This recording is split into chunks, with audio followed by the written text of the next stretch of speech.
জগতের নাথ জগন্নাথ দেবের সানযাত্রা।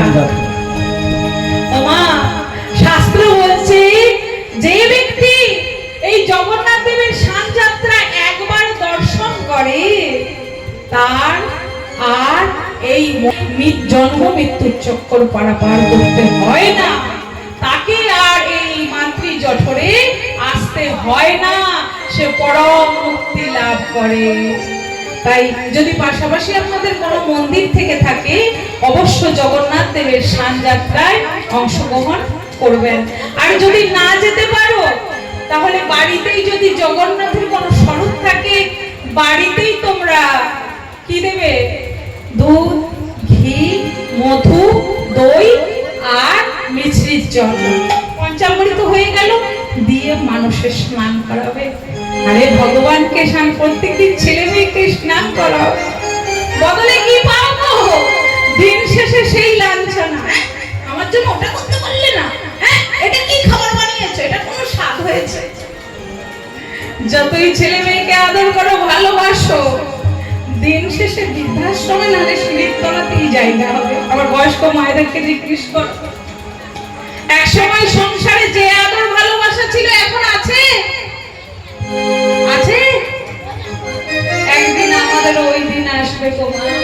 তাই যতই এই সংসারকে ভালোবাসো না কেন বদলে কিছু আশা করো না, কিন্তু ভগবানকে যদি ভালোবাসার মতো ভালোবাসতে পারো ভগবান দেবেই দেবে।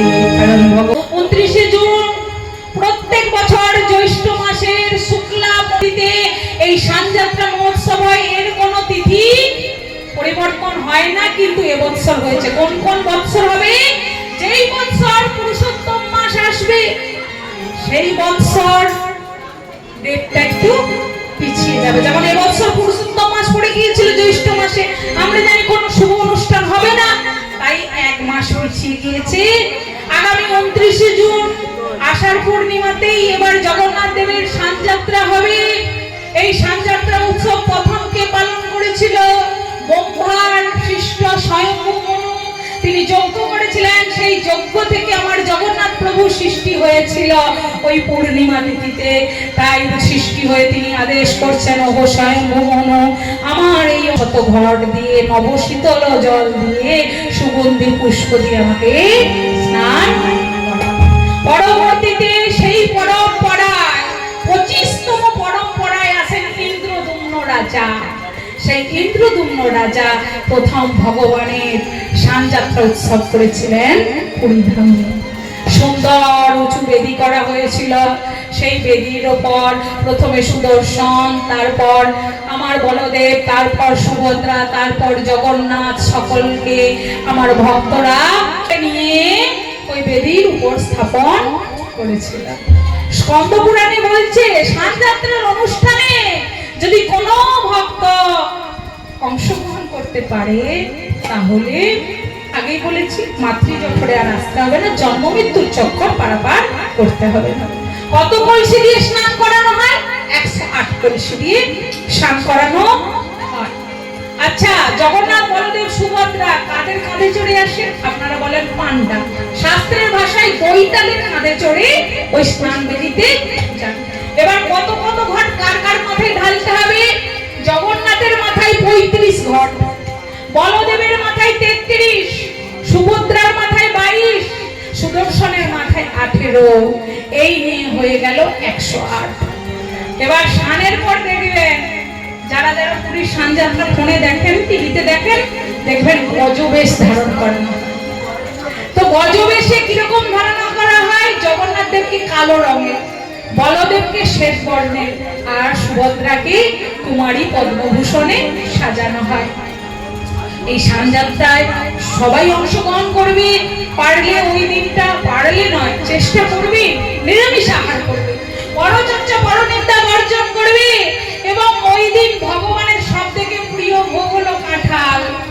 জগন্নাথ ভগবান ভক্তের সঙ্গে মিলে কাঁঠাল চুরি করতে গিয়েছিল, তো তাই পারলে একটু কাঁঠাল, প্রচুর কাঁঠাল রয়েছে। আমি রাস্তায় আস্তে আস্তে দেখছিলাম, মনে মনে ভাবছিলাম যদি একটা কাঁঠাল পেতাম নিয়ে গিয়ে গোবিন্দ সেবা দিতাম। এত কাঁঠাল হয়েছে, গাছ দেখা যাচ্ছে না, কাঁঠালে কাঁঠালে ভরা। তাই জগন্নাথ দেবের প্রিয় ভোগ হলো কাঁঠাল। অবশ্যই কাঁঠাল